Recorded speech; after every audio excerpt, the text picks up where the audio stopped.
ప్రపంచంలో ఒక జరిగిన సన్నివేశం. ఏమిటి ఈ సన్నివేశం, ఏమిటి ఈ విషయం అంటే,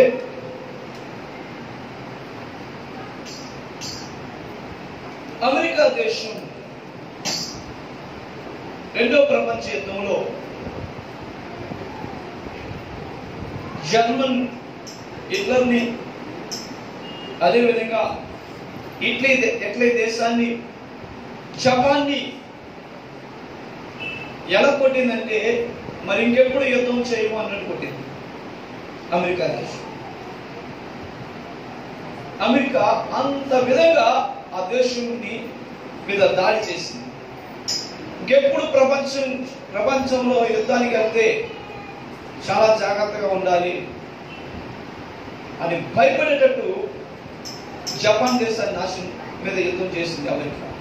సేమ్ అదే విధంగా హిట్లర్ తన చేతులతో తన్నే కాల్చుకొని చచ్చిపోయేటట్టు చేసింది. ఎందుకంటే ప్రపంచాన్ని ఈ మూడు దేశాలు కలిసి నాశనం చేస్తే ప్రపంచంలో అందరూ భయము ఆందోళనతో ఉండేవారు. అంత నియంతగా, అంత కఠినంగా ప్రవర్తించారు. అలాంటి జపాన్ దేశానికి అమెరికా ఎప్పుడైతే ఎటువంటి యాక్షన్ తీసుకొని అనుభవం వేసి జపాన్ యొక్క దేశం యొక్క కోరలు వేసిందో, ఈ జపానీస్ ఏం చేశారంటే అమెరికా దేశంలో అతి విలువైన వ్యక్తులు, శాస్త్రవేత్తలు, సైంటిస్టులు, మంచివారు, జ్ఞానం కలిగిన వారు, తెలివైన వారిని కొందరిని తన దేశంలో బంధించేసింది. ఎంత కఠినంగా బంధించిందంటే వారిని ఒక గొయ్యి తీసి ఆ గొయ్యిలో బురదేసి అందులో జలగలేసి ఇక్కడ దాకా పేకల దాకా వాళ్ళ బురదలో ములుగుతూ ఈ రెండు చేతులు పైకి కట్టేసి అందులో దించేవారు.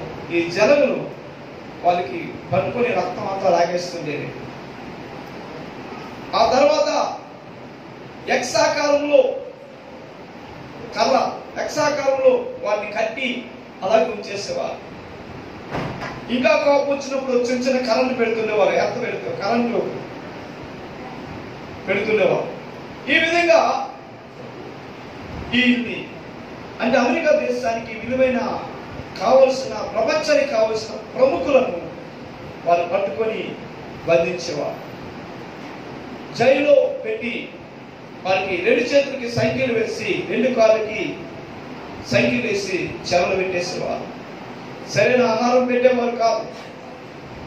అలాగా వాళ్ళ చేతుల్లో ఒక పూట భోజనం పెట్టి, అది కూడా మంచి ఆహారం పెట్టకుండా వారు ఆకలితో చచ్చిపోతుండేవారు.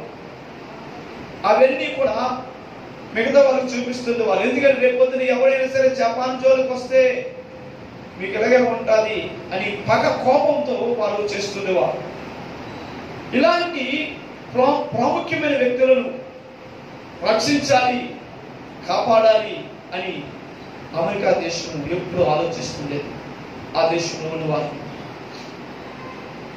వారిని రక్షించడం కొరకై కొందరు తెలివైన వారిని, మంచి బుద్ధి బలము, కండబలము, ధైర్య సాహసాలు కలిగిన వారిని ఏర్పరిచి వారికి ట్రైనింగ్ ఇవ్వడం మొదలెట్టింది. అవసరమైతే ఒక్క వ్యక్తి వెళ్ళి వారందరినీ రక్షించగలడు, రక్షించే సామర్థ్యం కలిగిన వారిని ట్రైనింగ్ ఇచ్చింది. అవసరమైతే వారి ప్రాణాలు కూడా చేయించి వాడు ఆఖరి చనిపోయినంత వరకు కూడా ఆ బంధింపబడిన వారిని విడిపించే ఆలోచనతో ఉంటాడు.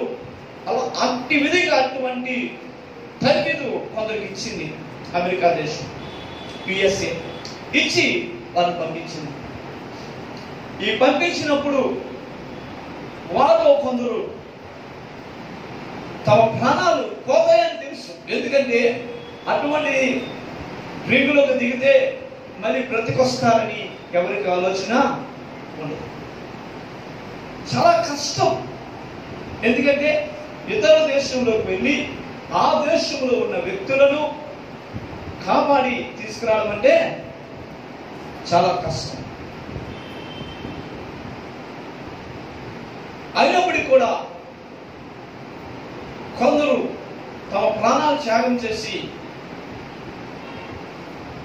శవాల్లో ఉన్న బంధింపబడిన వారిని విడిపించి తమ దేశానికి తీసుకొచ్చారు. హల్లెలూయా. ఎందుకు ఈరోజు ఈ మాట నేను చెప్తున్నానంటే, ఈ లోకంలో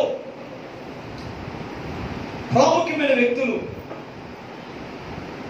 దేవుడికి కావలసిన మనుషులు, దేశానికి ఆశీర్వాదకరమైన మనుషులు, దేశానికి కావలసిన మనుషులు చాలా మంది దేవుని ద్వారా పాపపు వ్యసనాల చేత, సాతానుడు చూపించే ఇచ్చల్లో పడిపోయి, ఏదో కోరికల్లో పడిపోయి దుష్టులు అనేక మందిని పట్టి చెరలో వేశారు. ఎక్కడేసారు? చెరలో వేశారు. నా చేతిలో కొంతమందిని చూస్తాను. ఒక స్తువత్పురం సుధాకర్ అని ఒక ఆయన గురించి ఆలపించారు. ఆయన మహాగజ దొంగ. ఎలాంటి గజ దొంగ?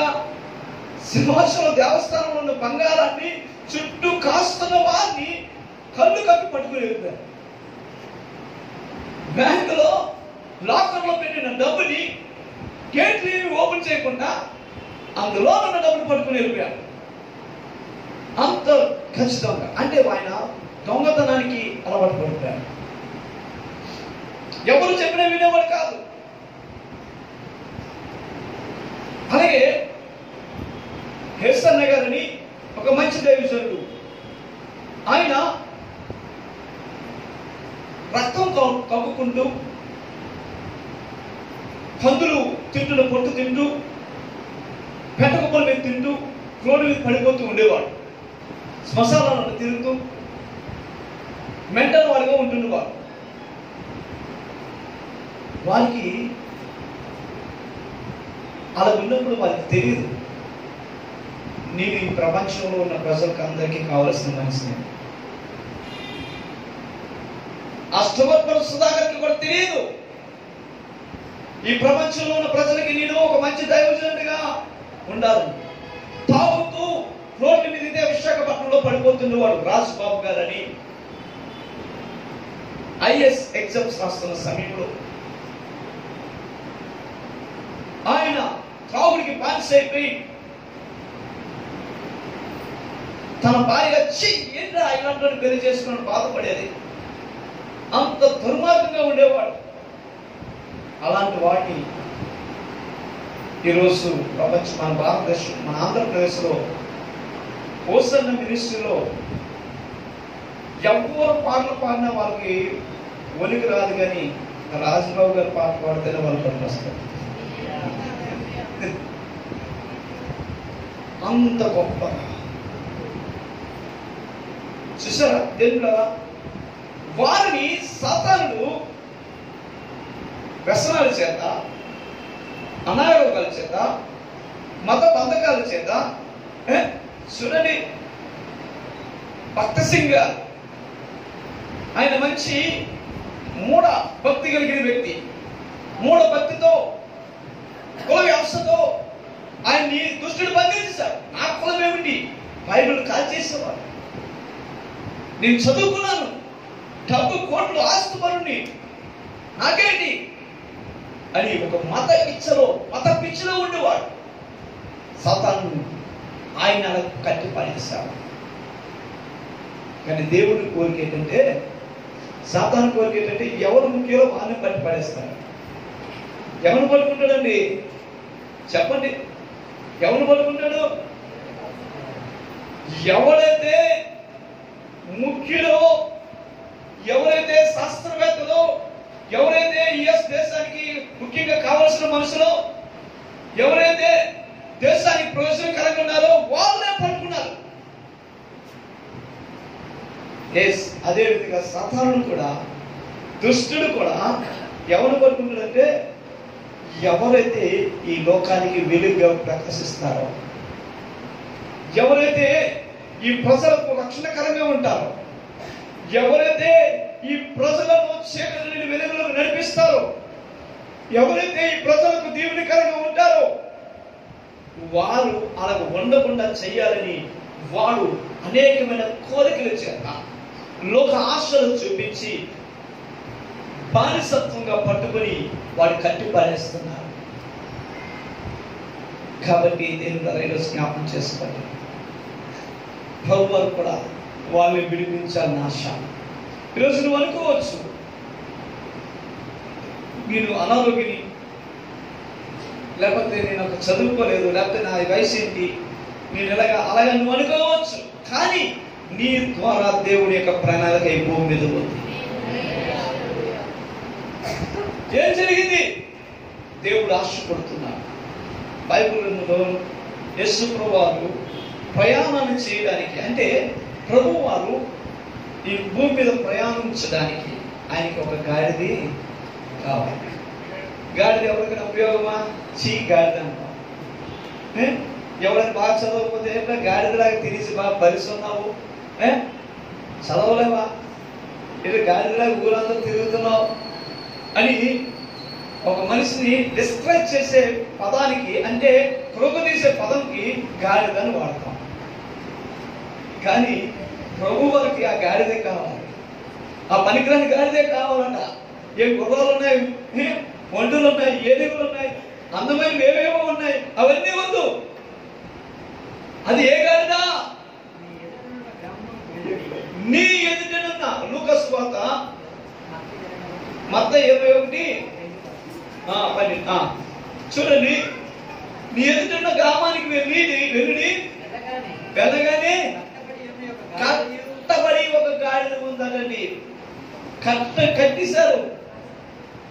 చూసారా, ఈ లోకంలో అనేక మందిని ఈ లోక సాతానుడు భ్రాంతి సాపుడుతో కట్టేశారు. డబ్బు ఆశతో కట్టేశాడు. కొందరికి చెడు వ్యసనాలతో కట్టేశాడు.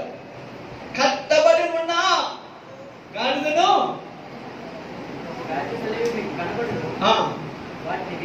వాటిని విప్పి హల్లెలూయా. దేవుని కదా ప్రభు వారు కట్టబడిన గాడిదని విప్పి తోలుకుంటున్నాను. కట్టబడిన గాడిద. ఈరోజు నిన్ను దేవుడు విప్పి నీ దగ్గర తన దగ్గర నేను తీసుకొని రమ్మంటున్నాడు. బైబిల్ చెప్తుంది, మన కట్టెలను విప్పేవాడు ఎవరంటే పరిశుద్ధాత్మ దేవుడు. హల్లెలూయా. నీ కట్టెలు విప్పడానికి, నిన్ను ప్రభు దగ్గర తీసుకెళ్ళడానికి నువ్వు ఏ బంధకాల చేత, ఏ అప్పుల సమస్యల చేత, ఏ బలహీనల చేత, ఏ రోగాల చేత నీవు బంధింపబడి కట్టబడి ఉన్నావో, ఈ రోజు నిన్ను ఆ యొక్క బంధకాలను తెప్పి ప్రభు దగ్గర తీసుకెళ్ళడానికి ప్రభు ఆజ్ఞాపించిన దేవుని ఆత్మ సిద్ధంగా ఉంది. హల్లెలూయా. నువ్వెక్కడో ఉన్నావు, నేను పనికిరాను అనుకుంటున్నావేమో, నేను చదువుకోలేదు నువ్వు అనుకుంటున్నావేమో. దేవుడికి నీవే కావాలి. ఈ లోకం అంతా నేను చిన్న చూపు చూడొచ్చేమో. దేవుడికి నీవే కావాలి. ఏం జరిగింది? వెళ్ళారు. ఆ కట్టబడిన గాడిని విప్పి ప్రభు దగ్గరికి తోలుకొని వచ్చారు. హల్లెలూయా. ఇప్పుడు ప్రభు ప్రయాణం చేయాలి. ఎక్కడికి? యెరూషలేము వీధుల్లో. ఇప్పుడు యెరూషలేము వీధుల్లో ప్రభు దగ్గరికి వచ్చిన తర్వాత ప్రభు ఎప్పుడైతే ఆ గాడిద పిల్ల మీద కూర్చున్నారో, విలువైన పట్టు వస్త్రాలు, జనసమూహంలోనూ అనేకులు తమ బట్టలు, విలువైన పట్టు వస్త్రాలు, విలువైన వస్త్రాలు, తమ బట్టలు, ఒంటి మీద వారు వేసుకునే బట్టలు ఎక్కడేశారట? దారి పోరున. దేనికి? ఎవరికి వేశారు? గాడిద పిల్ల దాని మీద నడుస్తారు. గాడిదలో తిరుగుతున్నావేంట్రా? ఇప్పుడు ఆ గాడిదకి ఏంటిగా ఎంత తగ్గితే వచ్చింది? వారు వేసుకున్న వస్త్రాల మీద నడిచేటండి. ఎందుకు తెలుసా? నువ్వు ప్రభుని మోసే స్థితిగా నువ్వు ఉంటే, ప్రభు ఈ లోకంలో అనేక గృహాలు తట్టడానికి వెళ్తాడు, అనేకమైన బ్రతుకులు బాగు చేయడానికి వెళ్తాడు. ప్రభు ఈ లోకంలో అనేక అద్భుతాలు జరిగించడానికి వెళ్తాడు. ఆయన వెళ్ళడానికి నేను ఒక వాహనంగా మారిపోవాలి. అందుకని ఆయన వాడుకోవడానికి, నీలో ప్రయాణం చేయడానికి కట్టబడిన నీ బంధకాలను తెంపివేస్తున్నాడు. హల్లెలూయా. ఏ బంధకముల చేత నువ్వు కట్టబడ్డావు? ఈరోజు ప్రియమైన దేవుని బిడ్డలారా, నువ్వు కట్టబడిన బంధకాలు ప్రభు చూడాలి. దేవుడు నిన్ను విడిపించాలి. నీలో అటువంటి ఆశ ఉండాలి. అయ్యో, ఈ బలహీనత చేత బంధింపబడ్డాను. మన జీవితాలు చాలాసార్లు మనం ఏదో మంచివి చేయాలని ఆశపడతాం. మన జీవితంలో అనేక సార్లు దేవుడి కొరకు ఏవేవో చేయాలని ఆశపడతాం. కానీ మనకున్న బంధకాలు మనకి చేయకుండా చేస్తాయి. ఆ బంధకాలను విడిపించడానికి ప్రభు ఈ లోకానికి రావాలి. హల్లెలూయా. ప్రియమైన దేవుని బిడ్డలారా, ఏం జరిగింది? గాడిద పిల్ల ప్రభు ఎక్కుతున్నాడు. అందరూ వస్త్రాలు జరిగారు. ఇప్పుడు ఇటుకస్ ఒక లైను, ఇటుకస్ ఒక లైను. ఏం చేస్తున్నారు? దావీదు కుమారునికి జయము.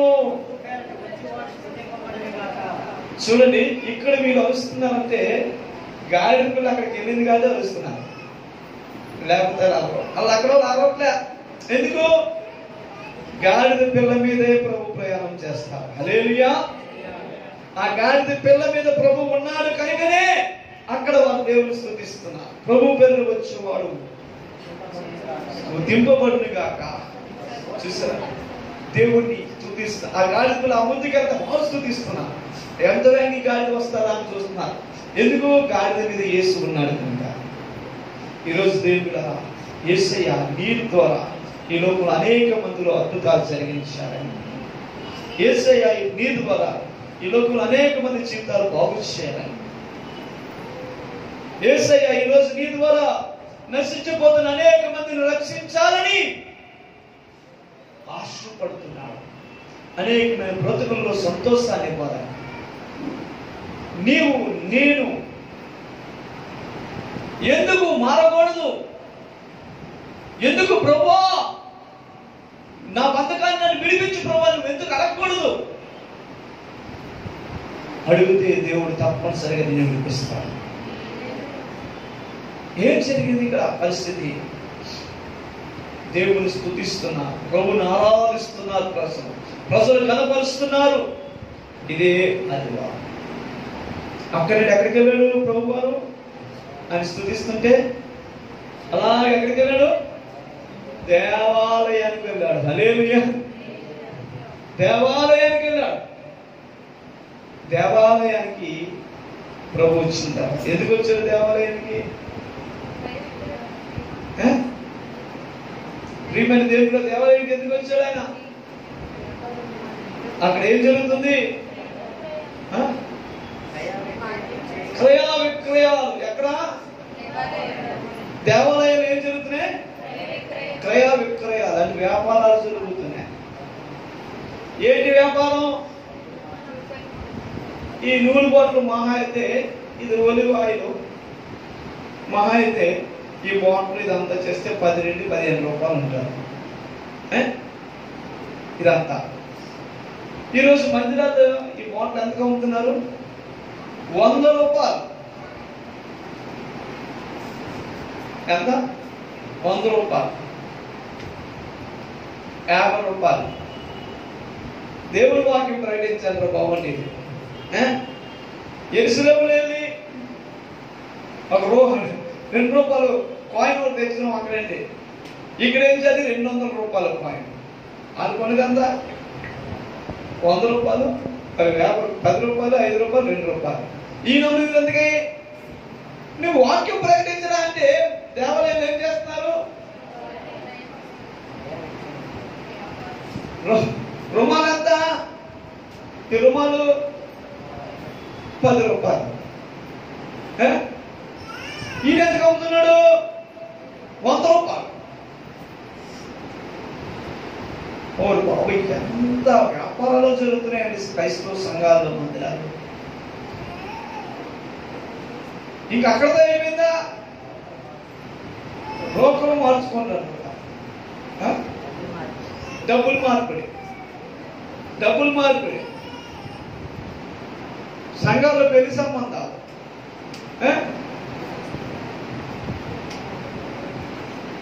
సంఘాల్లో వ్యాపార సంబంధమైన విషయాలు ముందులైనా కూర్చున్న ఈ రేంచి 15,000, వెనకాతలైనా కూర్చున్న వాళ్ళకి 10,000, ఆ వెనకాల కూర్చున్న వాళ్ళట 5,000. ఏమమ్మా పుస్తకం గారు ఎంత ఇచ్చాడమ్మా? సురేష్కి ఎంత ఇచ్చాడు? ముందులైనా కూర్చోబెట్టి ఎంత ఇచ్చాడు? మొత్తాలుగా 15,000 ఇచ్చారు. పేరైతే పేరు ఏ పేరు? పరలోక నేస్తం. సంఘం పేరు ఇది ఏ నేస్తమో? దెయ్యాల నేస్తం కాదు. పేరైతే పరలోక నేస్తం. ఇంకొకరు ఫస్ట్ మీట్ అట. ఫస్ట్ మీట్ అయితే అంటే వచ్చి వ్యక్తిగతంగా కలుసుకుంటే కలిసి ఫోన్ చేస్తే 25,000 అట. లైఫ్ చేంజ్ అట. ఏ చేంజ్లు? చేంజ్లు కాదు, బ్రతుకులు చేంజ్లు కాదు, జీవితం మటాస్ అయిపోతుంది. దేవుడు బిడ్డలా జ్ఞాపకం చేస్తాం. దేవుడు ఇచ్చిన సంఘాల్లో ఏం జరుగుతుంది? వ్యాపారం జరుగుతుంది. నిజమైన దైవజనుడిగా నువ్వు లేకపోడాలి. హల్లెలూయా.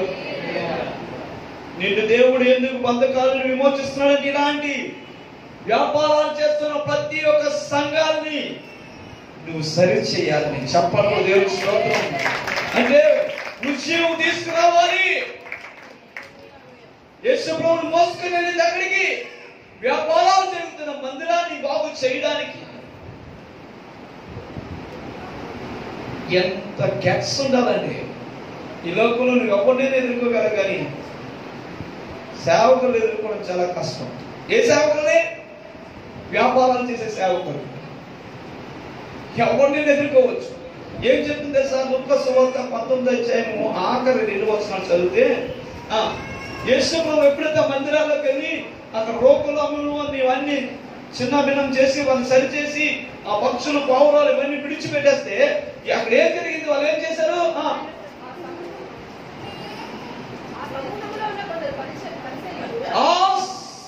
అంటే ఆ సమూహంలో ఉన్న కొందరు పరిసయ్యులు బోధకుడా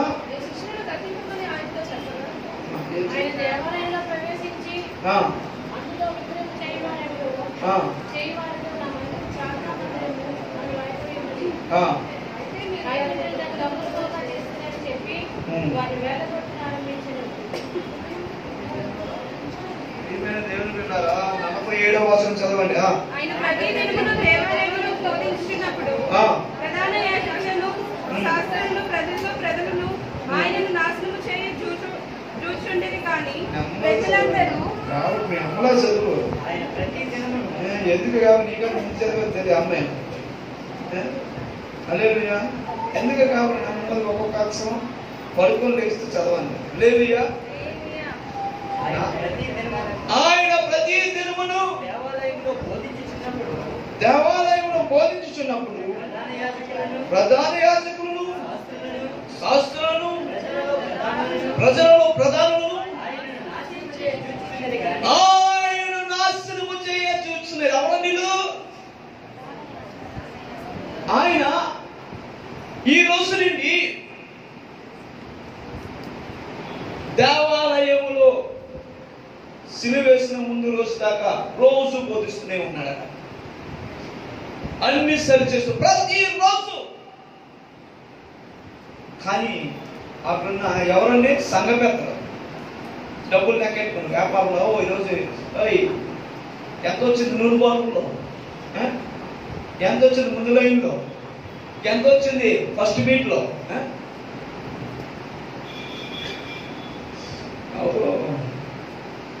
చూడండి. ఏం కదా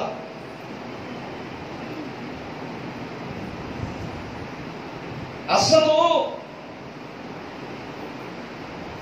లైవ్ లో సువార్త ప్రకటించే వారికి, లైవ్ లో వాక్యం ప్రకటించే వారికి, లైవ్ లో సంఘారాధన జరిగే వారికి మీరు డబ్బులు కానుకలు ఎలాగివ్వాలి తెలుసా?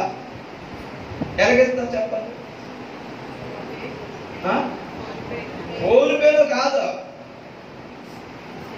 రూపాయల నోటును ఫోటో తీసి వాట్సాప్లో పంపించండి. మరి ఎలా పంపిస్తారు? అలాగే పంపించండి. అర్థమైందా? క్రైస్తవ్యంలో ఉన్న భయంకరమైన క్రీస్తుని సిలువేసే వాళ్ళు ఎవరు కాదని క్రైస్తవుల సంఘాలను వ్యాపార గృహాలుగా చేసుకుంటున్న అనేక మంది. ఎవరు? చిన్నవాళ్ళు కాదు, పెద్ద పెద్ద వాళ్ళు. ఏం జరుగుతుంది ఇక్కడ? యేసు ప్రభువునంట నాశనం చేయాలని ఎవరు? పరిసయ్యులు, పెద్దవాళ్ళు, సంఘ పెద్దలు, కుల పెద్దలు, మత పెద్దలు, ప్రధానులు. మన మామూలు ప్రధానులు సంఘానికి ఆడే ప్రధాని. ఎలాగ ఈ నాశనం చేయాలి? ఎవరిని? యేసు ప్రభు. ఈ రోజు దేవుని బిడ్డలారా, క్రైస్తవ సంఘాలు ప్రభువుని సిలువేస్తున్నారు. ఆ రోజు ఒక్కసారి యెరూషలేము వీధుల్లో సిలువేశారు, కానీ ఈ రోజు వీళ్ళు అద్భుతాలు చేస్తూ సూచక్రియలు చెప్పుకుంటూ సంఘంలో విశ్వాస క్రైస్తవులు ఈ దేశంలో ప్రజలు ఎలా మోసం చేస్తున్నారు. ఏప్రిల్ రాసిన గ్రంథం 6వ అధ్యాయం చూస్తే 3వ వచనంలో చక్కగా రాస్తుంటారు. చదవండి త్వరగా. కావడం అనుకుంటే ఎవరో ఒకటి చదవండి. దేవుడు సెలవిచ్చిన యెడల మనం అలాగు చేయుదుము. ఒకసారి వెలిగింపబడి పరలోక సంబంధమైన వరములన్నీ పరిశుద్ధాత్మ సంబంధమైన వరాలను చూచి పరిశుద్ధాత్మ అభిషేకం వారు ప్రార్థన చేస్తుంటే ఒకనొకప్పుడు, వారు భాషలతో మాట్లాడుతుంటే ఒకనొకప్పుడు, వారు వాక్యం చెబుతుంటే ఎంత చక్కగా ఉంటారు. మామూలు మనుషులు కాదని ఈ రోజు వ్యాపారాలు చేస్తున్న వాళ్ళు నూనె కొట్లు, రుమాలు కొట్లు, నూనె బాట్లు అమ్ముకుంటూ 10,000, 5,000 ఒకటి పెళ్లికి వస్తా పాస్తా అది కానీ పార్కి వెళ్ళవాలట.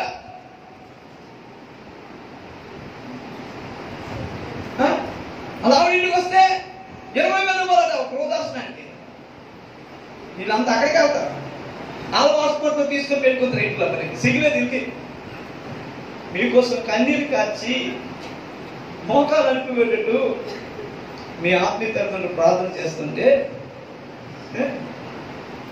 పక్కన అందమైన బట్టలు వేసుకొని బెసలు పిలుస్తాడు కదా. భార్య భర్తలు వెళ్తున్నప్పుడు, లేకపోతే భర్త లేనప్పుడు భార్య వెళ్తున్నప్పుడు 10 మంది వాళ్ళని ట్రాప్ చేయడానికి ఎలా చూస్తారు? ఎలా ఉంటారు? చిరికి మీద పట్టేసుకుంటున్నాడు. ఈ లోకంలో ఖరీదైన పర్ఫ్యూమ్ కొనుక్కుంటాడు, మంచి ఉంగరం పెట్టుకుంటాడు, మంచి చైన్, నీ భర్త కన్నా అందంగా కనబడేటట్టు ఉంటాడు. అప్పుడే నేను వాళ్ళ వైపు వెళ్తాం. జాగ్రత్త అండి. ఇలాంటి వ్యాపారాలు చేసిన వాళ్ళందరూ కూడా వ్యభిచారులు. వీళ్ళు ముందు ఎవరు? పరిశుద్ధాత్మలు పాలువారిన వారు. అద్భుతాలు నిజంగా దేవుడి దగ్గర మోకాలిసి నశించబోతున్న ప్రజల కోసం ఆత్మతో నింపబడి కన్నీరు కాచిన వారు ఈ రోజు వాళ్ళు ఏం చేయాలట? దేవుని దివ్య వాక్యమును రాబో యుగ సంబంధుల యొక్క శక్తుల యొక్క ప్రభావమును అనుభవించి తర్వాత తప్పిపోయిన వారు. ఒకనొకప్పుడు డబ్బు కాదు, పేరు కాదు, ప్రభువే కనపరచబడాలని సేవ చేసిన వీరు ఇప్పుడు డబ్బు, సంఘంలో శ్యామ ఎంత, పేరు, ఏ సాక్ష్యం చెప్పినా సరే అయ్యగారు ప్రార్థన చేస్తేనే అద్భుతం జరిగిందని చెప్పాలి. ముందేం చెప్తావు? ముందు ఆ సాక్ష్యాన్ని రికార్డింగ్ లో ఉండి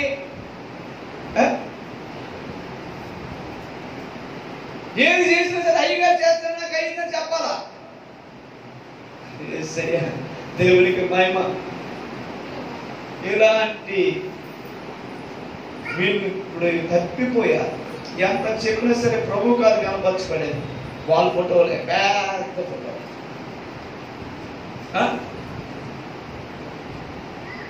ప్రియమైన దేవుని బిడ్డలారా, జ్ఞాపకం చేసుకోండి. ప్రభు కనబడకూడదు, వాళ్ళే కనబడాలి.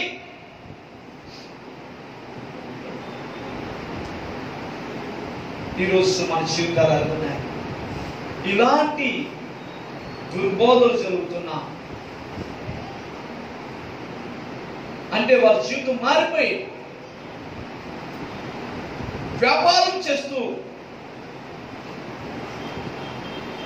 సంఘాల్లో పాడైపోయానండి. అది నేను నడిపిస్తున్న ఈ సంఘమైనా ఏ సంఘమైనా సరే అటువంటి విధంగా దిగజారితే అలాంటి సంఘాలను బాగు చేసే వ్యక్తులు దేవుడికి కావాలి. అటువంటి గాజులు బంధింపబడిన వారిని దేవుడు విడిపించి తన పని చేయడానికి దేవుడు చూస్తున్నాడు. హల్లెలూయా. ఆ వ్యక్తులు ఎందుకు కావాలి? లూథర్, మార్టిన్ లూథర్ ప్రపంచంలో ప్రియమైన దేవుళ్ళారా,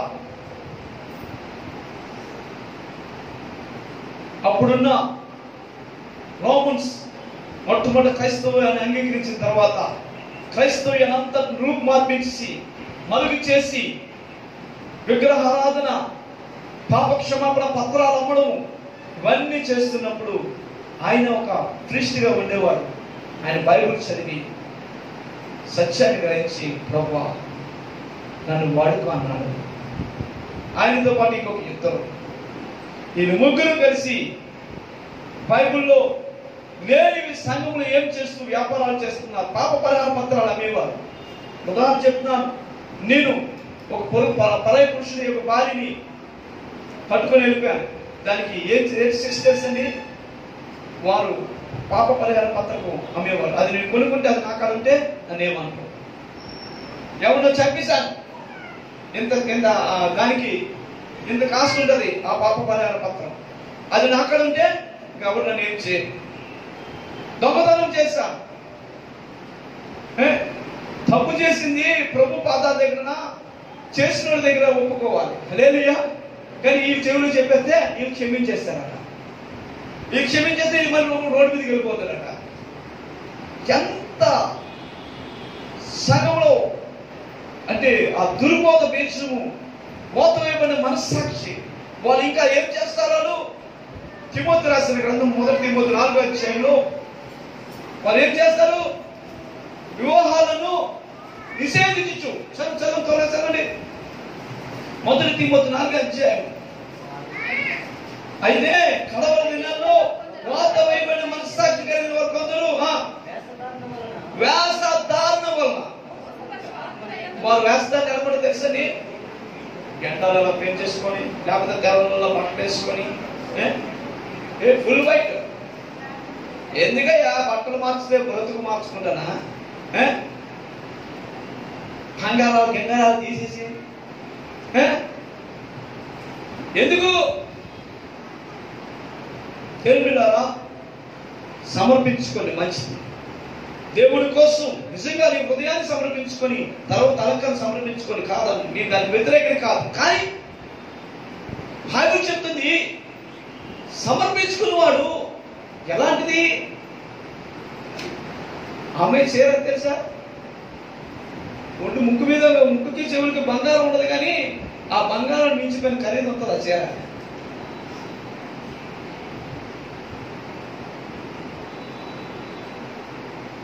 ఏంటండి సమర్పణ? ఏది సమర్పణ? ఈరోజు క్రైస్తవ సంఘాలు మోసం చేస్తున్నాం. జాగ్రత్త. హల్లెలూయా.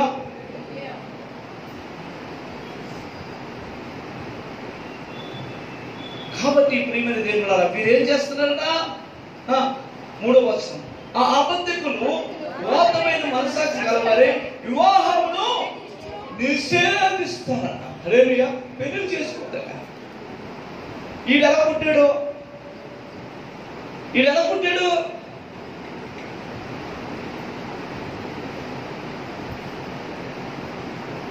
వీళ్ళ అమ్మా నాన్న పెళ్లి చేసుకోకపోతే ఎవరు పుడతారా? పెళ్లి చేసుకొని రహస్యంగా వ్యభిచారాలు చేయండి. హల్లెలూయా. దేవుడు పిలిస్తే కానీ పెళ్లి చేసుకోకుండా ఎవడు ఉండలేదండి. అది దైవ సంకల్పము కాకపోతే వివాహాన్ని నిషేధిస్తున్నారంటే ఇప్పుడు వాస్తవమైన మనస్సాక్షి వాళ్ళే కరెక్ట్. ఇలాంటి దుర్బోధకులందరినీ కూడా, తప్పుడు బోధకులు ప్రతి ఒక్కరిని దులుపు వేయడానికి నీవు గుర్తింపబడకపోవచ్చు, ఎందుకు పనికిరావని అనొచ్చు, కానీ దేవుడు నిన్నే వాడుకుందాం అనుకుంటున్నాడు. మార్టిన్ లూథర్ ప్రపంచాన్ని కలిగించాడు. చీకటిలో ప్రకాశిస్తున్న ఆకాశ నక్షత్రం లాంటి వాడు. ఈరోజు ప్రపంచం అంతా ఆయన చెప్పుకుంటుంది. లూథర్ గారితో ఇంకొక ఇద్దరు ఉంటే వాళ్ళిద్దరిని, లూథర్ గారికి ఒంట్లో బాగోలేదు, వాళ్ళిద్దరు ఒక రోజు వచ్చి ఏ విధంగా పని చేయాలని అనేకమైన పత్రికలు రాసి సత్యాన్ని తెలియపరచాలని వారు ఉన్నప్పుడు వారున్న రూమ్తో సహా నిర్దాక్షిణ్యంగా ఎవరండి? సంఘ పెద్దలు. యేసు ప్రభువుని చెప్పడానికి ఎవరు చూస్తున్నారు? ప్రధానులు, శాస్త్రులు, యాజకులు, సంఘ పెద్దలు లోనిటి తగలెట్టేశారండి. అన్యులు కాదండి. మొట్టమొదటి సత్యానికి నువ్వు నిలబడితే నీకు వ్యతిరేకంగా నిలబడేది అసత్యంలో ఉన్నవా. నేను ఒక ఉద్యోగకర్తగా ప్రపంచంలో, భారతదేశంలో అన్యాయం చేస్తుంటే ఒక విప్లవకర్త లెగిస్తాడు. విప్లవకర్త లెగిసి ఆఖరైతే తన ప్రాణాన్ని ఇవ్వడానికి ఉంటాడు. అదే విధంగా దేవుని బిడ్డలారా, క్రైస్తవ సంఘంలో సత్యాన్ని ఉన్నట్టు బోధించడానికి దేవుడికి అటువంటి వారు కావాలి. వారు నువ్వెందుకు కాకూడదు? ప్రభువులు ఏం చేస్తున్నారు? చంపాలని చూస్తున్నారు. ఇంకా చూడండి, లూకాసు వార్త 19వ అధ్యాయం. ప్రజలందరూ ఆయన వాక్యమును వినుటకు, ప్రజలందరూ ఆయన వాక్యం వినడానికి అత్తుకొని ఉన్నారు కనుక వారికి దేవుడా బాబు వీళ్ళందరూ ఆయన మాట అంటున్నారు. ఏం చేయాలి? ఆయన వెంటే వెళ్తున్నారు. ఏం చేయాలి? ప్రతిరోజు అదే ఆలోచన. జాగ్రత్త. సత్యములో ఉన్న నీవు, సంఘానికి నీవు ఉద్యోగం తీసుకొస్తున్న నిన్ను, అనేక మంది పాడైపోతున్న బాగుపరుస్తున్న నిన్ను ఈ లోక యువదేవత సాతాను ఏమి చేయాలని ఆలోచిస్తుంటాను. ఏదో విధంగా మొట్టమొదట నిన్నే కొట్టాలి. నిన్ను కొడితే నీ కింద ఉన్న ఆత్మని చెదిరిపోతాయి. నీ కింద జరగవలసిన పని ఆగిపోద్ది. కాబట్టి నిన్నే కొడతాడు. జాగ్రత్త. ఏం జరుగుతుంది? ఒక మంచి దైవజనుడు ఉన్నాడు, బాగా పనిచేసేవాడు, ఎంతో కన్నీరు కార్చి ప్రార్థన చేసేవాడు, సువార్త ప్రేమిస్తుండేవాడు, భారంగా చేస్తుండేవాడు. తన భార్య దానికి, అయ్యా నాకైతే నువ్వు పెళ్లి చేసుకున్నప్పుడు నాకు యేసు గురించి ఏం తెలియదు, నువ్వేం చేస్తావు అదే చేయి, నీకు ఒక్క మాట కూడా దేవుడి గురించి నో అని చెప్పండి. ఎలా చేస్తావు చేసుకుని వెళ్ళిపోవాలి. చేస్తున్నాడు అని చెప్పారు. బాగా అయ్యో ప్రార్థన, అందరూ ఇప్పుడు ఆనందం. ఆ వ్యక్తి బట్టి మీరు దీవించబడ్డాం. సాతానుడికి ఎలా తెలుసండి? కృష్ణాడేసి తగలెడుతున్నట్టు అడిగి నిద్ర లేదు. ఎలాగా రెస్ట్ లేకుండా పరిచర్య చేస్తున్నాడు, నిద్ర లేకుండా పరిచర్య చేస్తున్నాడు, రాత్రి పగలు పరిచర్య చేస్తున్నాడు. మోకాలు, అనుభవం, ప్రార్థన. తన భార్య కూడా తనకి అలాగే ప్రోత్సహించింది. ఏం జరిగిందంటే ఒకరోజు సాతాను అనేక విధాలుగా ప్రయత్నం చేశాడు. ఒక అందమైన స్త్రీ అమ్మాయి దాన్ని ఇంటికి పిలిచింది. అయ్యా నాకు ఒంట్లో బాగలేదు, నువ్వు రావాలి. వస్తానమ్మని వెళ్ళారు. వెళ్ళిన తర్వాత ఆయన ఆ ఇంటికి వెళ్ళి ఇప్పటికి కూడా ఆయన ఎక్కడున్నాడో ఏంటి కూడా తెలియదట.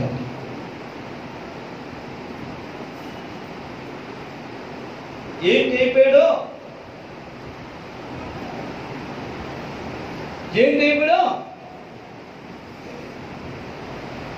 తలుపులేసిందట.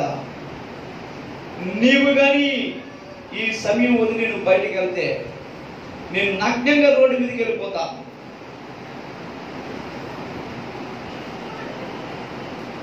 అంటే భీమనేది అక్కడ ఏం జరిగిందో, ఆయన నా ప్రభు కొరకు ఎంత నిష్ఠగా జీవించిన నేను నాకు శిల్పిగా అయిపోయింది.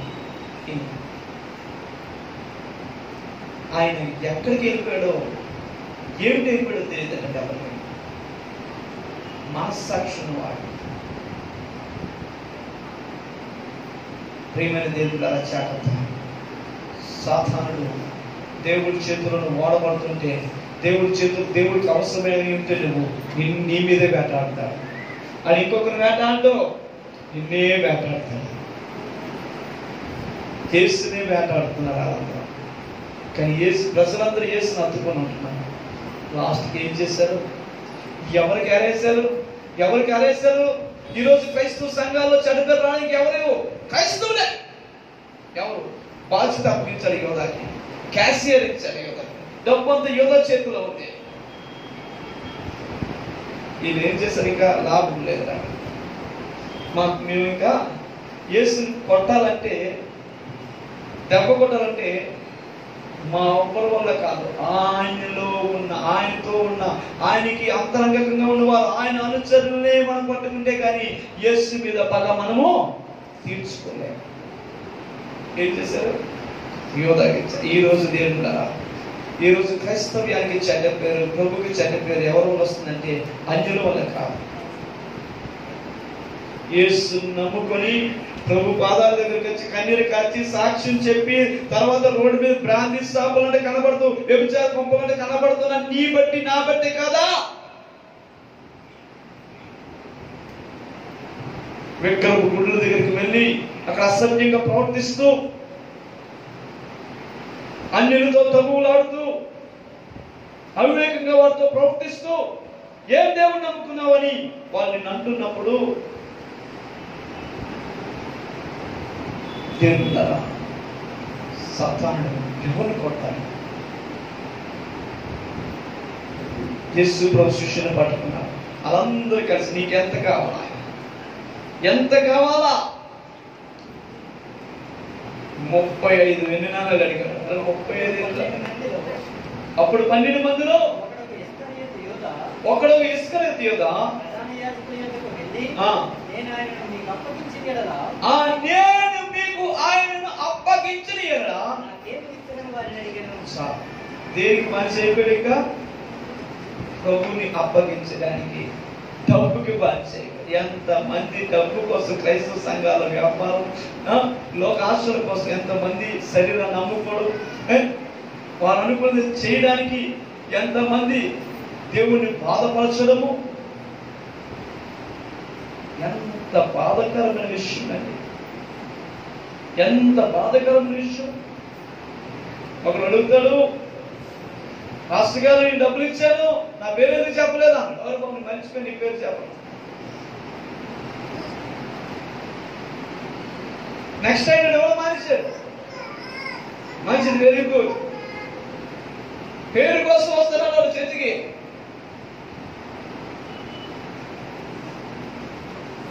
ఇప్పటికే నా ప్రభుత్వం వేసేస్తారు. లెక్క చెప్పవలసిన బాధ్యత మాకు ఉంది. ప్రతి సేవకుడు కూడా లెక్క చెప్పవలసిన బాధ్యత ఉంది. సేమ్ నీకు కూడా లెక్క చెప్పవలసిన బాధ్యత ఉంది. దేవుని సన్నిధిలో నువ్వు వెలగ జీవిస్తున్నావు కాబట్టి ప్రియమైన దేవుడారా, ఏం జరుగుతుంది?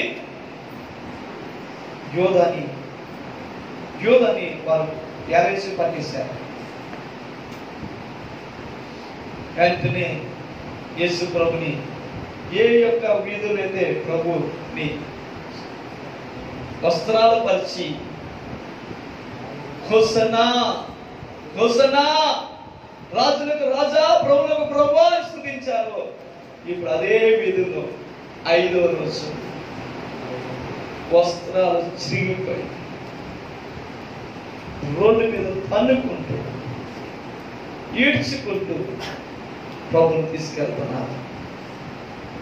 ఈరోజు దేవుడా ఎంతమంది మన పరహితుల వల్ల ప్రభు సిలువై పడుతున్నాడు, ప్రభు శత్రువుల చేతులకు అప్పగింపబడుతున్నాడు. నీలో ప్రభుని నీ పాపపు ఆలోచన బట్టి సిలువేస్తున్నావని ఒక్కసారి నువ్వు గ్రహించు. నీ పాపపు కోరికల కోసం నీలో ఉన్న ప్రభుని సిలువకు అప్పగిస్తున్నావని నువ్వు జ్ఞాపకం చేసుకో. ప్రియమైన దేవుడా, నా నా నా అనుకొని ఎంతమందిని నువ్వు బాధపరుస్తున్నావు. నీ నోరు అదుపులో పెట్టుకోకపోవడం వల్ల, నీ శరీరాన్ని అదుపులో పెట్టుకోకపోవడం వల్ల, నీ కాలుని అదుపులో పెట్టుకోకపోవడం వల్ల నీ వల్ల ఎంతమంది బాధపడుతున్నారు. నువ్వు ప్రభుని సిలువేస్తున్నావు. జ్ఞాపకం చేసుకో. పౌలు అంటాడు, అన్నీ నేను చేయగలను కానీ నాకు అనుమతి లేదు. హల్లెలూయా. ప్రియమైన దేవుడా, ఈరోజు ప్రభుని ఆరాధిస్తున్న మన బట్టి ప్రభు ఆనందించాడు. ఏ వీధిలో అయితే ప్రభుకు పూర్ణం వేశారో అదే వీధిలో ఆయన మీద ఉమ్మోస్తున్నారండి.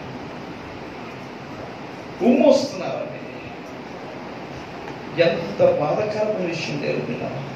ఈరోజు ఆయన స్తుతిస్తూ వెళ్తున్న వీధిలో అదే 5వ రోజు అదే వీధిలో ఆయన కరుణాలతో కొట్టుకొని తీసుకెళ్తున్నారు. ఎందుకు? ఆయన మోసే గాడిద డబ్బులకి అమ్మబడిపోయింది. ఈరోజు నా ప్రభు, మన ప్రభు ఎలా ఉంటున్నారు? ఆయన వీధులంట ఏ గ్రామంలో ఏ విధంగా కొనియాడబడుతున్నాడు, సిలువ వేయబడుతున్నాడా? ప్రజలు నీ బట్టి నా బట్టి ఆయన దూషిస్తున్నారా? ప్రార్థన చేద్దాం. కళ్ళు మూసుకున్నాం. ప్రియమైన దేవుడా, ఎస్ ప్రభువా నీకు స్తోత్రాలు.